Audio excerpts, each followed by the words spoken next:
Assalamu alaikum, my all friend. Welcome to my YouTube channel. So I hope you all are doing great, and today I will teach you about model number 33. As I had already completed model number 32 in my previous class, and I hope you all may have watched that model as well, and you all may have understood as well. So today I will teach you about model number 33. But before I start my class, I would like to make a humble request to all of you, whoever is watching me. Please watch my every video that I upload till the end, so that you can understand and you can have a knowledge about making a sentence structure. That is one of the most important thing, and how you can improve your communication skill as well. So you can keep in touch with me. It will definitely give you advantage as well, and the more you try to speak English language, the more fluent you will speak English language in the future as well, the more you try to practice. Okay, so today I will teach you about model number 33. So let's start the class, and I will not waste your time. So let's focus. Model number 33.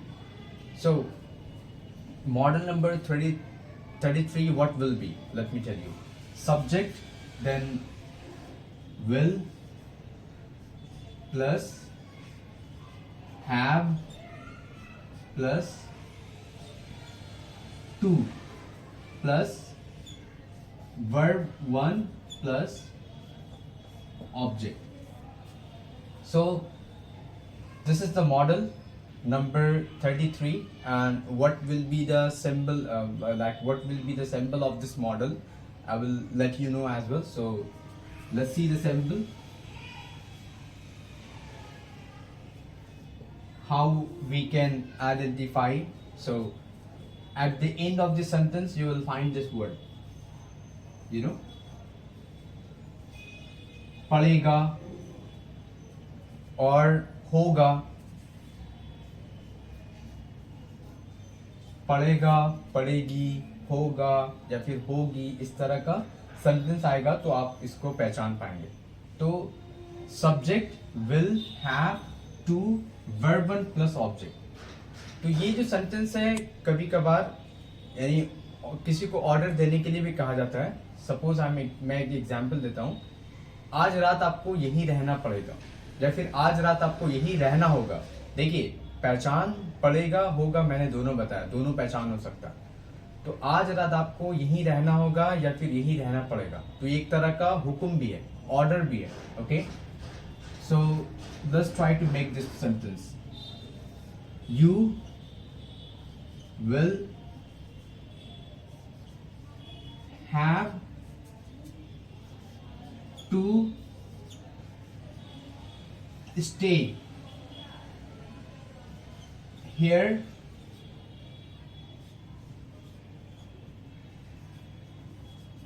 tonight. You will have to stay here tonight. आपको आज रात यहाँ रहना होगा और रहना पड़ेगा. तो एक तरह का ऑर्डर भी सेंटेंस है. ओके, और इसका बहुत सारे एग्जाम्पल आप घर में प्रैक्टिस कर सकते हैं. जैसे मुझे वहाँ जल्दी जाना पड़ेगा, I will have to go there instantly or immediately. आपको ये काम जल्द से जल्द खत्म करना होगा क्योंकि आपके पास वक्त बहुत कम है. You will have to complete this work as soon as possible, or you will have to finish this work as soon as possible, because you have a very less time, you have a very few time. ठीक है, या फिर you have a shortage of time.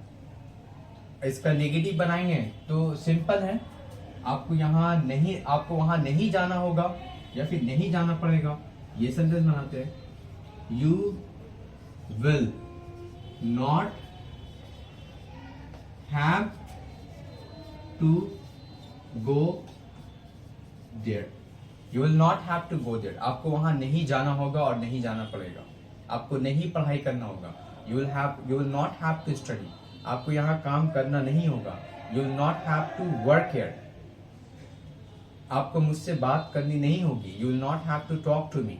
Okay, तो ये आपका negative है. Interrogative बनाना है तो विल को सबसे पहले लगाना है, जिसमें क्या से पहले पूछा जाता है। जैसे क्या मुझे वहां जाना होगा, क्या मुझे उसको कॉल करना होगा, क्या ये बात मुझे आपको बताना पड़ेगा, will I have to tell you this, will I have to go there, will I have to work here, will I have to complete this work, will you have to come with me. So इस तरह का बहुत सारा sentence है, आप घर में practice करें। जितना प्रैक्टिस करेंगे उतना आपका इंग्लिश जो है वो फ्लुएंट होगा और आप इंग्लिश उतना आसानी के साथ बोल पाएंगे। इंट्रोगेटिव बनाना है सेकंड वाला, जिसमें क्यों, क्या, कब, कैसे आता है। तो सिंपल है, सिर्फ यहाँ पर ही व्हेन जो भी वर्ड आएगा, इंट्रोगेटिव का जो भी वर्ड आएगा वो आपको यूज करना है। एक एग्जाम्पल लेते हैं, मुझे वहां कब जाना होगा, ठीक है, मुझे वहां कब जाना होगा, when will I have to go, when will I have to go, मुझे वहां कब जाना होगा। सो ये था मॉडल नंबर 33। आपको ये लेसन समझ में आएगा, ये मॉडल भी समझ में आएगा, बहुत आसान है। इंग्लिश सिर्फ आपको प्रैक्टिस करना है, जिस तरीके से आपको बताया जा रहा है आप उसको फॉलो करें और रोजाना प्रैक्टिस करें इंग्लिश बोलने का। जितना आप प्रैक्टिस करेंगे उतना इंग्लिश आपका बेहतर होता जाएगा, बेहतर होता जाएगा। सबसे पहले आपको ट्रांसलेशन सीखना है, क्योंकि बिना ट्रांसलेशन के आप इंग्लिश कैसे बोल पाइएगा, आप इमेजिन भी नहीं कर पाएगा।